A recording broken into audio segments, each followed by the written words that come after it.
Jadi tadi sekolah gratis, Bapak Ibu sekalian, apa sebetulnya? Saya juga deg-degan kemarin begitu saya daftar sama Gus Yan, tidak Gus Lek dari Abon. Kenapa? Gus ngerti, aku ini Menteri Sosial, aku ngerti data tentang Jawa Timur. Ya, saya ngomong, duduk sing cara ngelolane duit, saya tahu persis. Duduk cara yang parah itu Bapak sekarang banyak pekerja migran. Nanti kita bisa kerjasama Mas Heri karena sebagian besar juga daerah sini Malang Selatan, Blitar Selatan sampai Pantura. Pekerja migran ilegal itu sekarang mungkin ada sebagian besar masih di sentra kami di Kemensos. Jadi Bapak Ibu sekalian, ini mereka karena ilegal jadi dipulangkan. Facebook kemarin ada saya ngomongin, Facebook kapok bisa aku ini di penjara. Jadi di sana di negara asal di penjara itu sebagian besar adalah warga Jawa Timur. Karena itu saya ngomong, Gus ini gak iso enak-enak ini Gus. Soalnya kalau dia supaya tidak tertarik, diiming-imingi kerja di luar, kami harus berusaha menciptakan pekerjaan di Jawa Timur. Ya, apa mungkin? Saya percaya Bapak Ibu sekalian, karena saya sudah keliling seluruh Indonesia, bahkan saya kalau ditawari, saya pucuk gunung, wah aku siap marani rono. Karena saya sudah biasa. Kadang saya naik sepeda motor, karena nggak ada jalan mobil. 4 jam saya harus gonceng naik sepeda motor.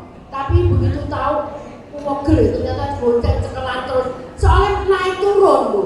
Aku ngomong saya aku numpak sepeda motor dewe. Jadi sekarang kalau saya muter-muter di luar Jawa itu saya naik motor sendiri ngetir dewe. Pinter banget ngetir sepeda motor ya. Jadi Bapak Ibu sekalian, yang berikutnya adalah tadi saya banyak dikeluhi tentang gak iso bayar sekolah. Jadi kenapa kemudian yang berikutnya Bu ini rayonisasi piye gitu. Jadi banyak yang nggak bisa sekolah bukan karena dia bodoh, tapi karena sistem rayon itu nggak bisa masuk zonasi, nggak bisa masuk. Nah nanti kita diskusi bagaimana mungkin lahan daerah yang menyiapkan, kita yang bangun dan sebagainya seperti itu. Ya. Kemudian yang berikutnya saya juga disambati masalah pupuk. Mungkin kalau Kota Malang tidak terlalu, tapi di beberapa daerah itu kemudian perkara nelayan dan petani. Kemudian yang berikutnya masalah UMKM. Jadi Bapak Ibu sekalian, kenapa saya percaya bahwa kalau Tuhan itu menciptakan dan hidup kita ada di sini, pasti Tuhan juga menyiapkan makanan untuk kita. Nah itu yang harus kita gali, bukan kita tinggal. Jangan sampai kita jadi penonton di negara kita sendiri.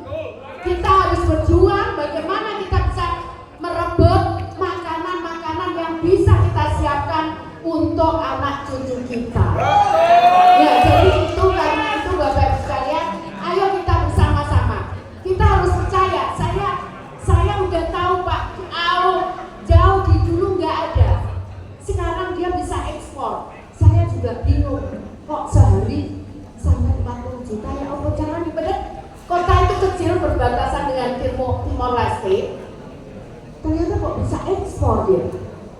Ternyata kemudian karena tepat, maka kemudian dia bisa kirim barang-barang itu ke Timor Leste. Jadi Bapak Ibu sekalian, ayo kita gali itu.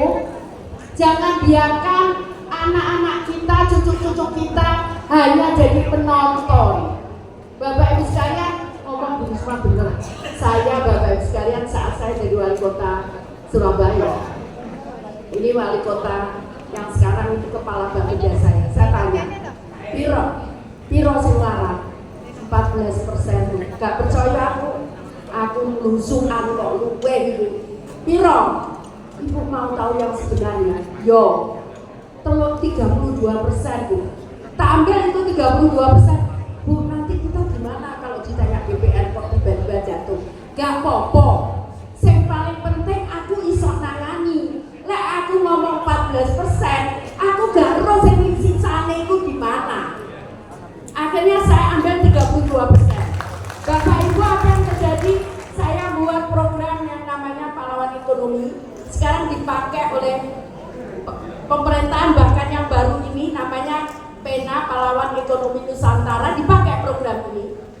Nah itu tinggal begitu saya selesai jadi wali kota, yang miskin tinggal 4,9% dari 32. Dan ini agak susah. Saya perjuangkan anak yatim, lansia. Untuk kemarin saya berjuang di pusat, alhamdulillah saya berhasil.